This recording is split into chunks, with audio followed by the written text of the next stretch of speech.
Bentar lagi seleksi CPNS dan P3K akan dilaksanakan. Tahu nggak sih kalau pada seleksi nanti akan ada formasi untuk lulusan SD, SMP, dan SMA? Wah, wah, wah, penasaran seperti apa infonya? Yuk simak videonya hingga akhir ya.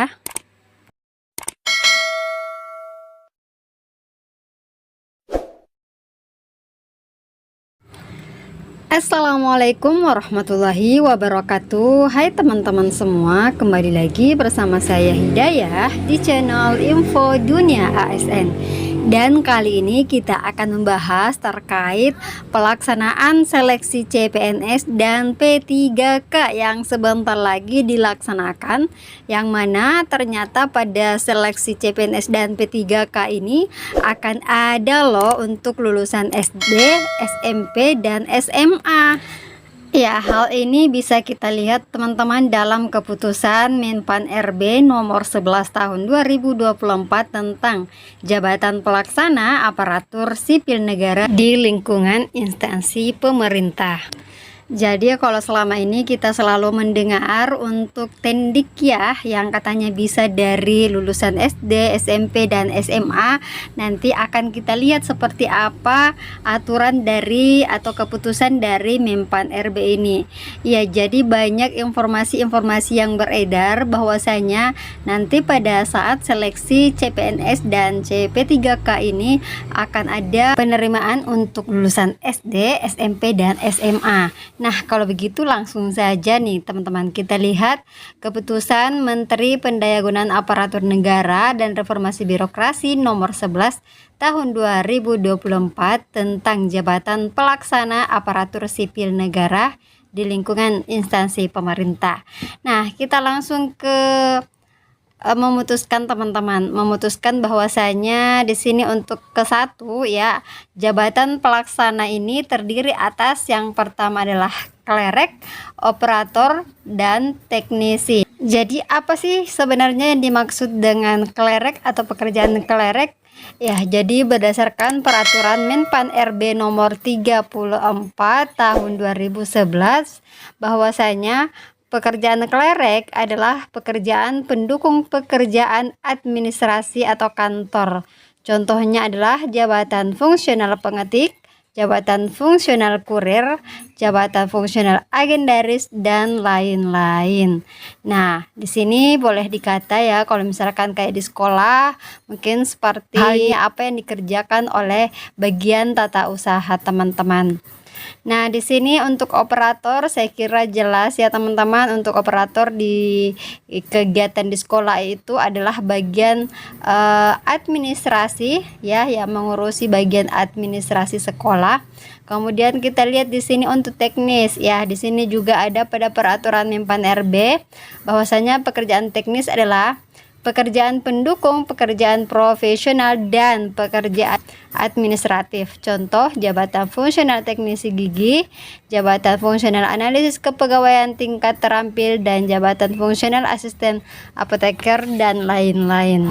Jadi nomenklatur jabatan pelaksana ASN ya untuk kualifikasi pendidikan dari SD, SMP, dan SMA ada pada lampiran peraturan Menpan RB ini teman-teman. Ya, langsung saja kita lihat lampirannya ya. Nah, teman-teman bisa lihat ya lampiran keputusan Menpan RB nomor 11 tahun 2024 ini.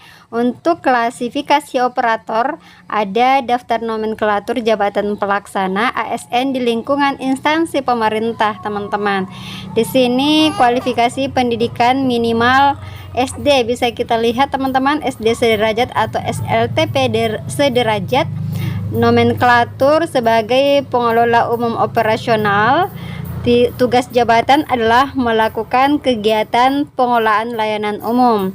Kemudian ada juga nih teman-teman untuk kualifikasi pendidikan lulusan LTA sederajat sebagai operator layanan operasional, dan tugas jabatan adalah melakukan kegiatan pengoperasian layanan teknis.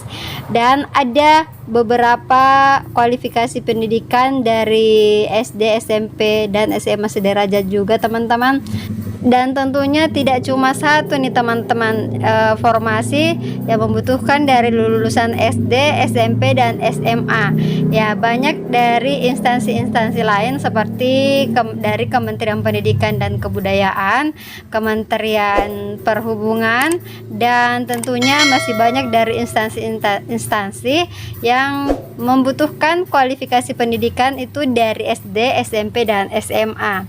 Ya, dan saya kira sudah jelas lah teman-teman bahwasanya untuk seleksi CPNS dan P3K nanti untuk tahun ini, tahun 2024, benar adanya bahwasanya akan ada penerimaan CPNS dan P3K untuk lulusan SD, SMP, dan SMA.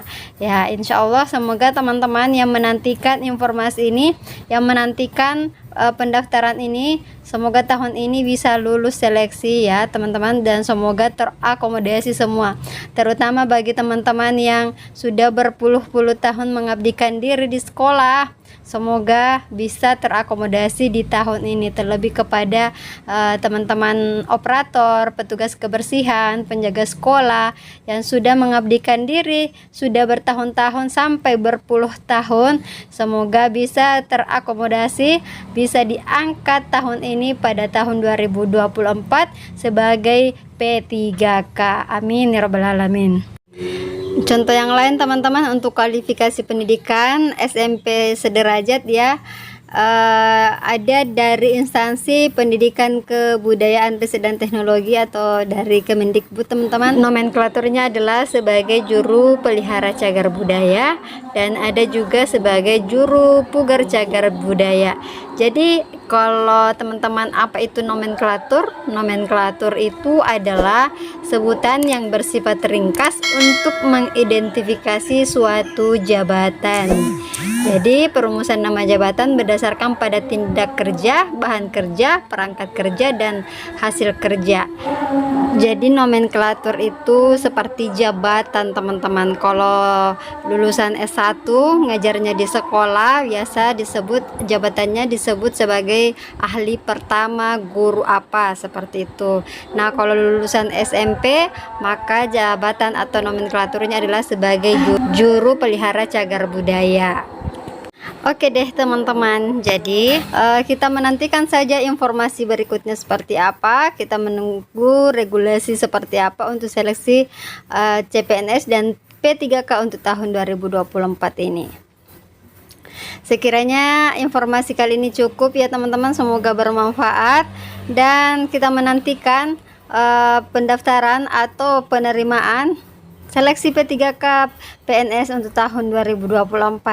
Karena untuk lulusan SMP SMA ini dan SD bukan cuma untuk penerimaan P3K saja teman-teman, tetapi juga untuk PNS. Oke, sekian, semoga bermanfaat. Jangan lupa subscribe, like, and share video ini. Terima kasih dan sampai jumpa pada video-video kami berikutnya. Assalamualaikum warahmatullahi wabarakatuh.